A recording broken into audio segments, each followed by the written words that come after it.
Thank you all for joining me. In the midst of these really crazy times in our country, I wanted to say a few words about the political situation as I see it. As I think all of you know, our political revolution, our grassroots movement, was never ever about electing one person to become president of the United States, not Bernie Sanders, not anybody else. We are a movement to elect progressives at every level who will fight for a government that represents all of us and not just the 1%. That's what we are about.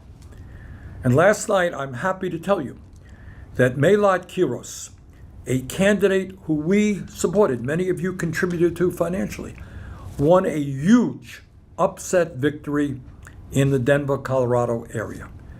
She took on a 30-year incumbent member of the House of Representatives, and she won by a 10-point margin.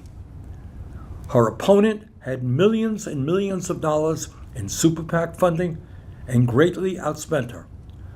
But Melat did what progressives always do. She ran a strong grassroots campaign with many, many hundreds of volunteers, and she won.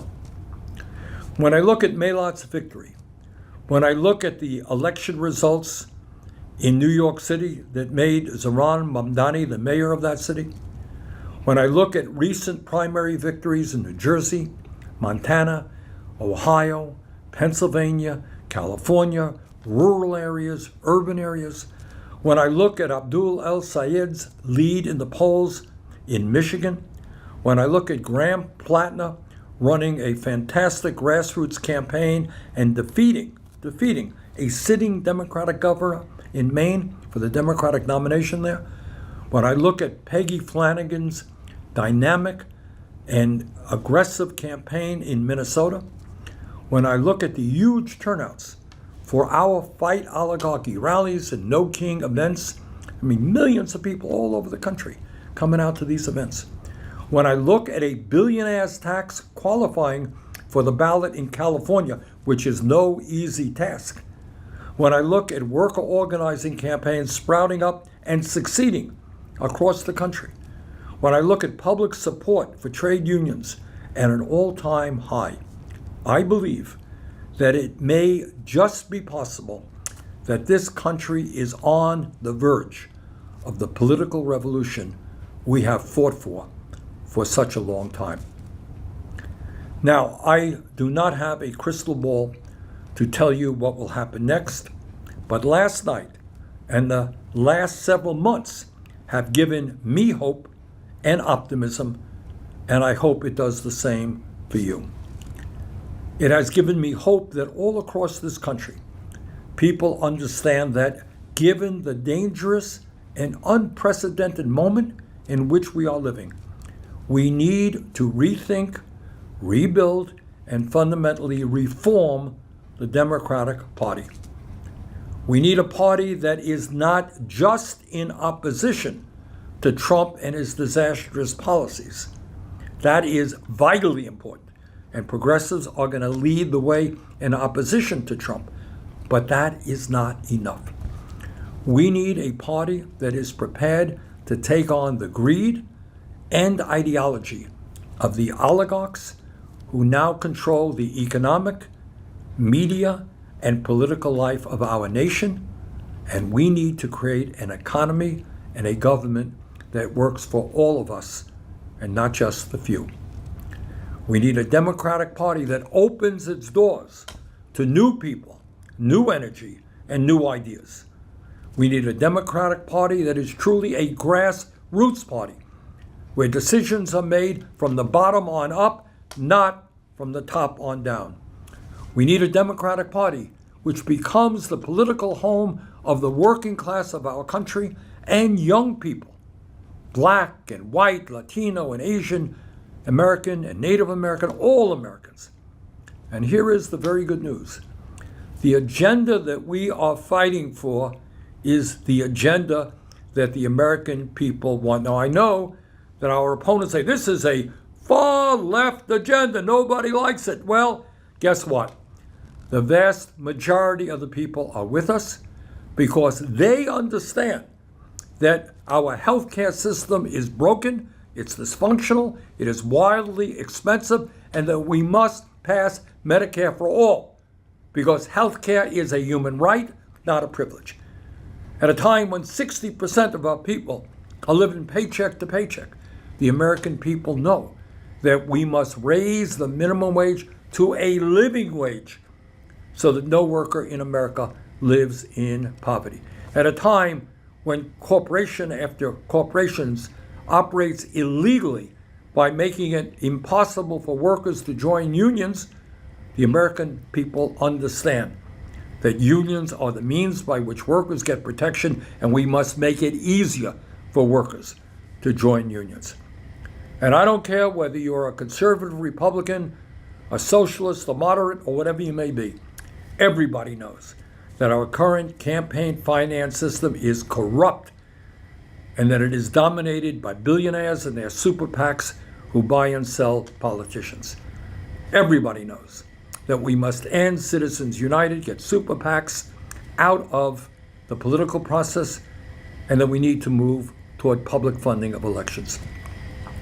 And at a time when we have more income and wealth inequality than we have ever had in the history of this country, yeah, we must demand that the wealthy and the billionaire class start paying their fair share of taxes. And right now, when you have a president of the United States who wants to increase military spending by $500 billion, if you can believe it, $500 billion more on top of $1 trillion, the American people know that what we have got to do is not only cut the bloated military budget, but stop these endless and horrific wars that we're seeing right now in Iran, in Lebanon, and elsewhere. The American people, from coast to coast, finding it very hard to afford housing. And our young people today are going to get their first home, if they ever get their first home, 12 years later than their parents. So what must we do? We've got to build millions of units of low income and affordable housing. And right now, in the midst of a terrible and dangerous heat wave right here in the United States, which followed the heat wave that took thousands of lives in Europe, we know that climate change is an existential threat to this planet. We've got to take on the fossil fuel industry, and we've got to move to energy efficiency and sustainable energy. And I think every day, more and more people are understanding the dangers that AI and robotics have for our country, and believe, as we do, that we must make AI and robotics work for all of us, not just the billionaire owners of big tech. So I think there is a growing consensus that our agenda is the agenda of the American people, and that's why we are winning elections. So where do we go from here? What do we do? Well, short term, in my view, we must build on our extraordinary successes by doing everything possible to win the August Democratic U.S. Senate primaries in Michigan and Minnesota for Abdul El-Sayed and Peggy Flanagan. So right now, within the next month, there are going to be two really important Senate primaries in Michigan and Minnesota. We've got to do everything we can to support Abdul and Peggy. And on top of that, we have many, many progressive candidates running for Congress, and they're running for down ballot positions, and we've got to be on their side and get their backs as well. And then after the primaries end, our job is to build the strongest grassroots political movement this country has ever seen for a general election. And let me be very, very clear about this. The wealthiest people in this country, the billionaires in America, they have unlimited, underlying the word unlimited amounts of money to spend to elect right-wing Republican candidates. All right? We're talking about billions and billions of dollars. Money doesn't mean anything to them. Their super PACs are going to be flush with cash. And the only way we take on that money is through an unprecedented, strong grassroots movement, which means that we've got to knock on millions of doors from coast to coast, reaching out to working families, reaching out to the young, reaching out to the disaffected. That's what we got to do in the general election. And then in January 2027, after we gain control over the U.S. House and the U.S. Senate, we begin the process of transforming our country and doing all of the things that working families know must be done. So we got a lot on that agenda. Let's get it done, and I look forward to working with all of you. Thank you very much.